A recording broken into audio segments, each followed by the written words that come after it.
Je m'appelle Daniel Morera, j'ai 46 ans et j'ai besoin de t'ouvrir mon cœur. Le 22 juin dernier, pendant ma prière du matin, je suis mort. Mon cœur s'est arrêté pendant 9 minutes. Et pendant ce temps, Jésus m'a montré quelque chose qui me bouleverse encore, rien que d'y penser. Pendant plus de 20 ans, j'ai vécu en chrétien fidèle. J'étais toujours présent à l'église, servant, enseignant et conseillant. Beaucoup me voyaient comme un exemple de foi. Mais ce matin-là, j'ai découvert que je ne comprenais pas la moitié de ce qui allait se passer dans ces derniers jours. J'ai grandi dans une petite ville rurale, baignée de simplicité et de foi. Mon père travaillait au champ et ma mère enseignait à l'école du dimanche. La présence de Dieu n'était pas pour nous quelque chose de lointain. Elle était présente à chaque repas, à chaque conversation, à chaque soir où nous lisions la Bible ensemble. À 12 ans, j'ai donné ma vie au Christ lors d'un culte de réveil. Je m'en souviens comme si c'était hier. J'ai senti le poids de mes péchés tomber de mes épaules comme des chaînes se briser. J'ai épousé mon partenaire de foi à 24 ans. Ensemble, nous avons fondé une famille centrée sur la parole. Nous avons eu 3 enfants, tous élevés dans la connaissance et l'amour du Seigneur. De l'extérieur, tout semblait aller pour le mieux,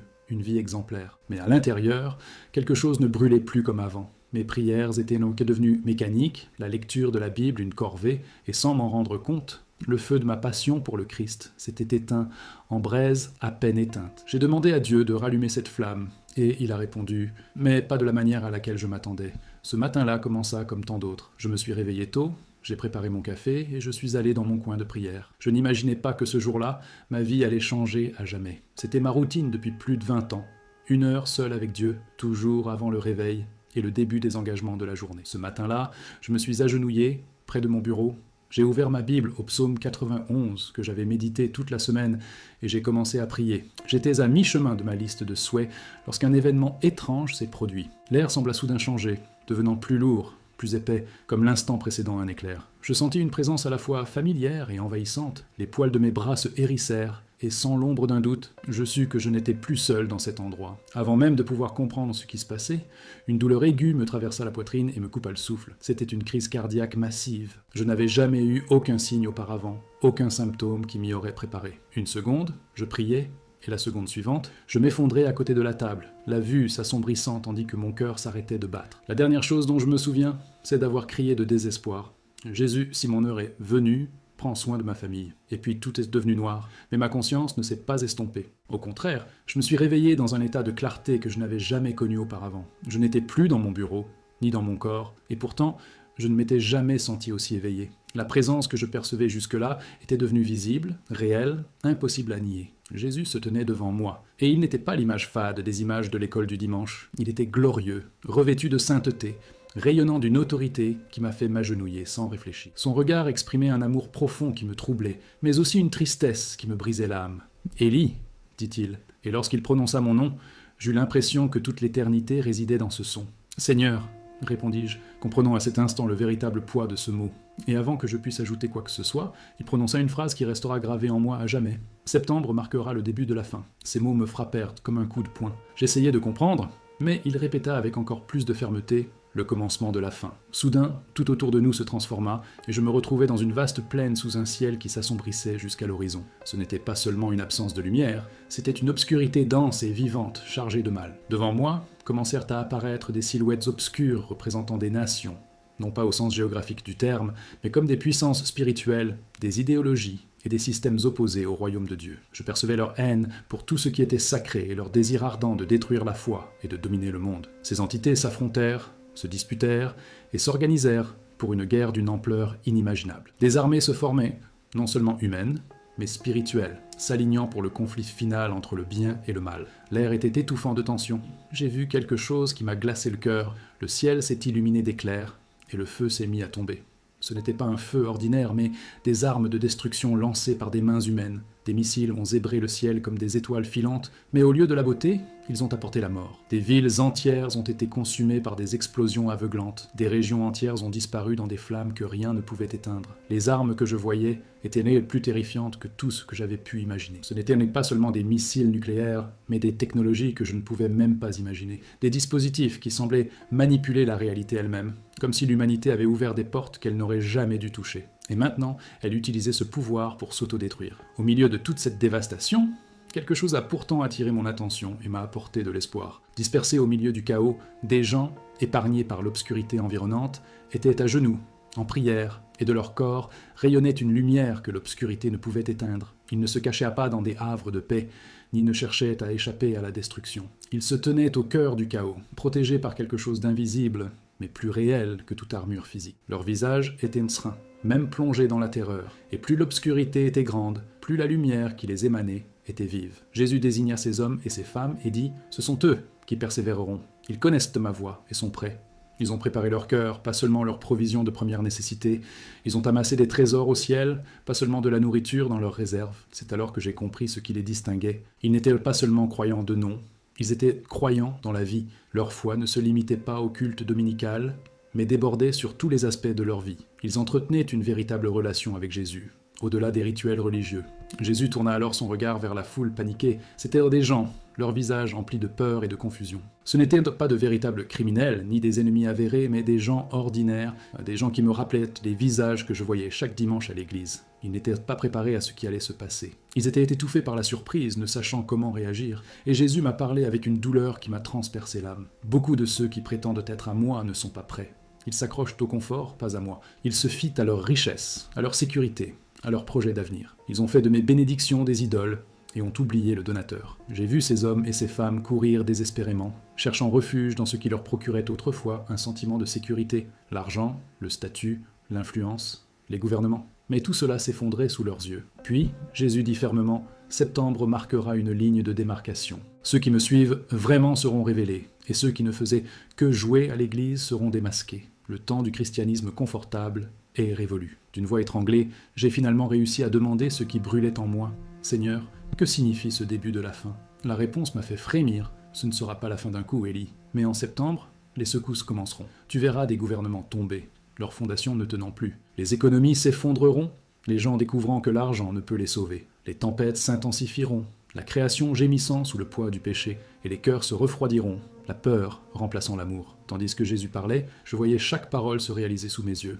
J'ai vu les gouvernements s'effondrer comme des dominos.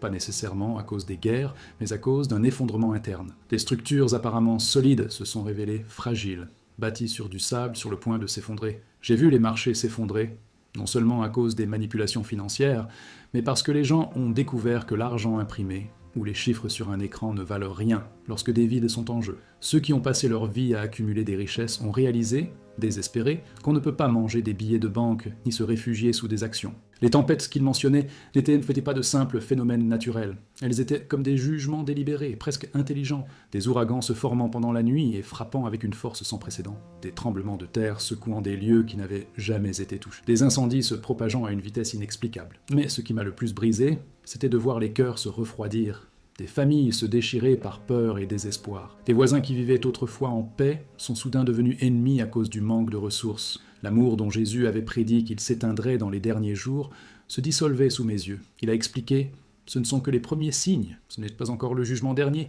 mais les douleurs de l'enfantement qui annoncent ce qui va arriver. J'appelle mon Église à se réveiller de son sommeil spirituel et à se préparer à ce qui vient. » J'ai tremblé et demandé « Seigneur, comment pouvons-nous nous préparer à quelque chose d'aussi grand ?» La réponse fut simple et profonde. Tout comme Noé s'est préparé au déluge, il a cru à ma parole et a agi avant la pluie. La préparation dont j'ai besoin n'est pas seulement physique, même si la sagesse exige aussi une certaine attention pratique. Ce que je veux, c'est une préparation spirituelle, et il m'a montré comment cela se produit. J'ai vu des hommes et des femmes consacrer des heures à la prière au lieu de les gaspiller en distraction. J'ai vu des familles se rassembler autour de la parole, étudiant ensemble, au lieu de rechercher chacun ses propres plaisirs. J'ai vu des églises s'attacher à former de vrais disciples, et non pas seulement à remplir les bancs. Jésus dit alors « Dites à mon peuple que septembre n'est pas un mois comme les autres. » C'est une étape importante, un avertissement du ciel. Le temps de préparation touche à sa fin, et le temps de l'épreuve commence. Soyez attentifs aux signes.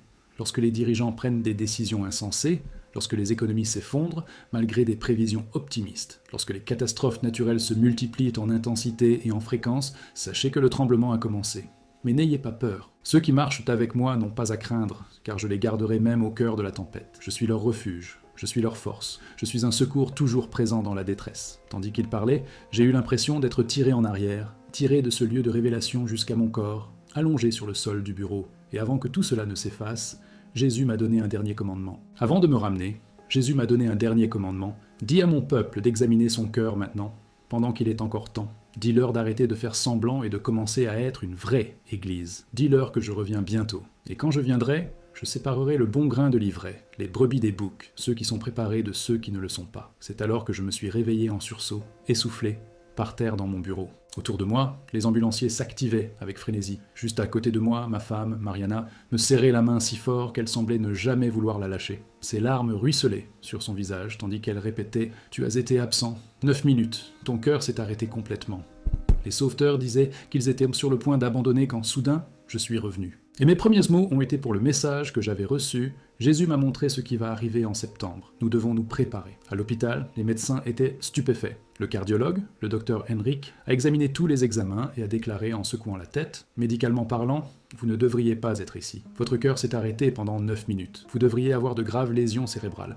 Mais votre esprit va bien. C'est quelque chose que je ne peux pas expliquer. » J'en connaissais la raison. Ce n'était pas de la science, c'était un miracle. Dieu m'a ramené à la vie dans un but précis, donner cet avertissement sur ce qui est sur le point de commencer. Dans les jours qui ont suivi, alors que mon corps récupérait, le poids de l'expérience spirituelle a été ce qui m'a le plus accablé. Comment annoncer aux gens que tout ce en quoi ils avaient confiance est sur le point d'être ébranlé? Comment avertir une église confortable que son confort touche à sa fin? J'ai décidé de commencer par moi-même. Le premier dimanche après ma crise cardiaque, au lieu d'aller à l'église, j'ai réuni ma femme et nos 3 enfants dans le salon. Je leur ai raconté en détail ce que Jésus m'avait montré. Notre fille aînée, Elisa, venue nous rendre visite depuis l'université, m'a demandé « Papa, tu dis que la fin du monde aura lieu en septembre ?» J'ai pris une grande inspiration et j'ai répondu « Pas de fin, ma fille, mais un changement radical. » Jésus a appelé cela le début de la fin, le début d'un grand bouleversement qui révélera qui marche vraiment avec Dieu et qui se contente de répéter des rituels religieux. Mariana, qui est ma partenaire de foi depuis plus de 20 ans,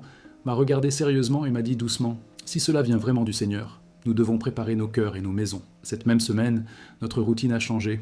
Nous avons commencé à consacrer 2 heures chaque soir à la prière et à l'étude de la Bible, laissant la télévision de côté. Nous avons également commencé à jeûner ensemble et à mémoriser des passages de la parole, comme si nous accumulions des trésors spirituels. Nous avons aussi fait des réserves de nourriture et d'eau, mais nous avons compris que la préparation la plus importante ne se trouvait pas dans le garde-manger, mais dans le cœur. Peu après, nous avons commencé à partager mon témoignage avec d'autres familles un peu de l'Église, encourageant chacune à chercher Dieu et à se préparer spirituellement. Les réactions ont été diverses. Certaines étaient brisées et voulaient en savoir plus. Détourner simplement le regard, mal à l'aise face à ce qu'elles entendaient. Certaines personnes ont été profondément touchées par mon témoignage et ont commencé à changer radicalement leur vie. D'autres, en revanche, ont ri de mon expérience, disant qu'il ne s'agissait que d'hallucinations causées par le manque d'oxygène lors d'un arrêt cardiaque. Lorsque j'ai abordé le pasteur Samuel pour lui raconter mon expérience, il m'a écouté attentivement, mais avec prudence. « Matthew, m'a-t-il dit dans son bureau, je crois que Dieu t'a peut-être parlé, mais je crains de semer la panique dans l'Église. » J'ai pris une grande inspiration et j'ai répondu « Pasteur, Jésus ne m'a pas montré cela pour me faire taire. Il m'a ordonné d'avertir son peuple de septembre. Si certains paniquent, c'est peut-être parce qu'ils ne sont pas prêts à affronter ce qui va arriver. » Après mûre réflexion, il a accepté de me laisser témoigner lors d'un service du mercredi soir. J'étais nerveux devant l'assemblée, qui me connaissait depuis plus de 15 ans, mais je savais que je devais transmettre le message exactement comme je l'avais reçu. Je leur ai tout raconté. La crise cardiaque, la vision d'un monde plongé dans les ténèbres, les paroles de Jésus à propos de septembre et la séparation entre ceux qui étaient préparés et ceux qui ne l'étaient pas. J'ai également révélé les 3 signes qu'il m'avait montrés: l'instabilité gouvernementale, l'effondrement économique et la fréquence croissante des catastrophes naturelles. La réaction a été immédiate et intense. Environ un tiers de l'Église a rompu avec ses convictions, réalisant qu'il fallait prendre au sérieux sa relation avec Christ. Un autre tiers a écouté poliment, mais a traité cela comme s'il s'agissait d'une simple histoire étrange, sans application pratique. Le dernier tiers a réagi avec hostilité, m'accusant de semer la peur et d'être un faux prophète. Matthieu est traumatisé par sa crise cardiaque, a commenté un membre de longue date. Il effraie les gens avec des prédictions non bibliques. Mais certains ont aussi compris l'urgence du message. En moins de 2 semaines, le groupe de prière du mercredi est passé de 12 à plus de 60 personnes. Hommes et femmes se sont rassemblés pour rechercher la présence de Dieu et implorer l'Éternel pour ce qui allait arriver. Le témoignage s'est répandu au-delà de notre congrégation, touchant toute la dénomination. Certains pasteurs m'ont invité à prêcher dans leurs églises. Au contraire, ont mis en garde leurs fidèles contre ce qu'ils qualifiaient d'enseignement dangereux. Malgré tout, j'ai commencé à voyager et à partager le message partout où Dieu m'ouvrait une porte, toujours fidèle à transmettre exactement ce que Jésus m'avait dit, et les réactions sont restées partagées. Certains se sont rendus en larmes, transformant complètement leur vie spirituelle, m'ont traité de fanatique religieux. Alors que nous entrions en juillet et août, quelques semaines seulement après mon expérience, les signes que Jésus m'avait montrés ont commencé à se manifester exactement comme il l'avait prédit. Le premier était l'instabilité gouvernementale. Début août, 3 dirigeants mondiaux ont pris des décisions défiant toute logique politique. Des accords commerciaux, qui avaient mis des années à être conclus, ont été annulés du jour au lendemain. Des alliances militaires qui existaient depuis des décennies se sont effondrées sans explication. C'était comme si les puissants étaient guidés par des forces qu'ils ne comprenaient pas. Le deuxième signe fut l'effondrement économique. Le 10 août, les marchés boursiers du monde entier enregistrèrent leur pire chute journalière de l'histoire. Aucun événement particulier ne justifia cette chute, simplement une vague soudaine de défiance qui fit perdre aux investisseurs leur foi dans le système financier mondial. Les banques, considérées comme trop grandes pour faire faillite, commencèrent à montrer des signes d'instabilité. Le troisième signe fut l'intensification des tempêtes. En juillet, des inondations dévastatrices ont frappé le Texas, battant tous les records météorologiques. Ce qui aurait dû être une pluie ordinaire s'est transformé en inondations catastrophiques qui ont englouti des villes entières en moins de 12 heures. Du jamais vu. Mais ce qui m'a le plus frappé, c'est la division spirituelle. Des églises apparemment unies se sont séparées. Des familles qui fréquentèrent la même église depuis des décennies ont commencé à s'affronter. Certains disaient « Nous sommes prêts pour le retour de Jésus ». D'autres admettaient « Peut-être jouions-nous simplement à être chrétiens ». La séparation n'était pas entre les confessions, mais au sein de chaque communauté, de chaque foyer, exactement comme Jésus l'avait montré. 1 mois après mon témoignage à l'église, j'ai reçu une lettre qui m'a profondément marqué. Elle venait d'Anna, une femme d'une congrégation voisine. Elle écrivait « Frère Mathieu, après avoir entendu votre histoire, j'ai réalisé que je n'étais chrétienne que de nom depuis plus de 20 ans. J'allais à l'église, je chantais, je priais, mais je n'avais jamais vraiment donné mon cœur à Jésus. Votre avertissement concernant septembre m'a fait réfléchir. J'ai découvert que je n'étais pas prête. J'ai véritablement donné ma vie à Christ, et maintenant je ressens la paix que vous décrivez, même si je vois le monde autour de moi s'effondrer. Cette lettre m'a rappelé pourquoi Jésus m'a ramené.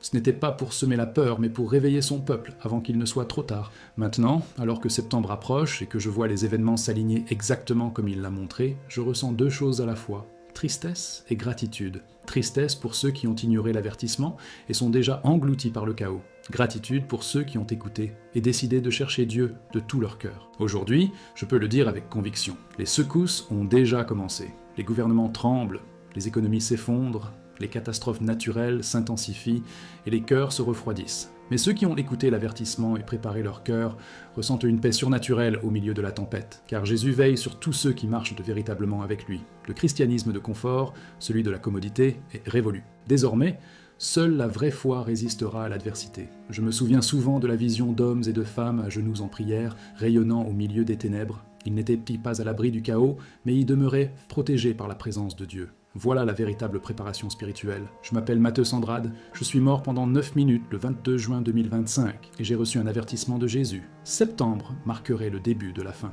Et tout ce qu'il m'a montré s'accomplit sous nos yeux. Le temps des jeux religieux est révolu, le temps de la foi authentique a commencé. La question n'est pas si cela arrivera, c'est déjà le cas. La question est, êtes-vous prêt? Pas seulement avec vos réserves de nourriture ou d'eau, mais prêt dans votre cœur, prêt dans votre relation avec Jésus, prêt à tenir bon quand tout autour de vous commencera à s'effondrer, la tempête est arrivée, mais le Dieu qui la contrôle est aussi là. Et ceux qui le connaissent vraiment n'ont rien à craindre. Si ce message vous a touché, écrivez septembre dans les commentaires pour que je sache jusqu'où Dieu diffuse cet avertissement. Abonnez-vous à la chaîne pour ne rien manquer de ce qu'il a encore à révéler. Et partagez-le avec au moins 3 personnes. Votre famille, vos amis, votre église. Septembre approche à grands pas et le temps de se préparer est compté.